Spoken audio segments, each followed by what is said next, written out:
Hey folks, if you were not able to make one of the lectures and you want to see if anything was assigned, you could check the daily objectives, and if there has been, then you need to go and I will record any instructions that might come up for that particular assignment.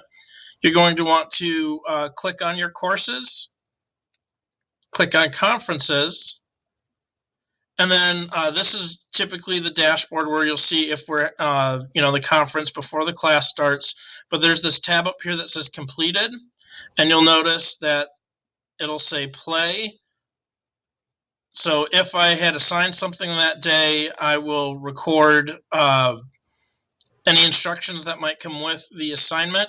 Now you will have to give it. It takes about a couple of hours after the last lecture of the day to post, because they have to process and do all that stuff behind the scenes, and it will stay available for 7 days. So hopefully you are able to get onto this within 7 days of missing your lecture, or being able to see me or somebody at the school to find out about your assignments that you might have missed.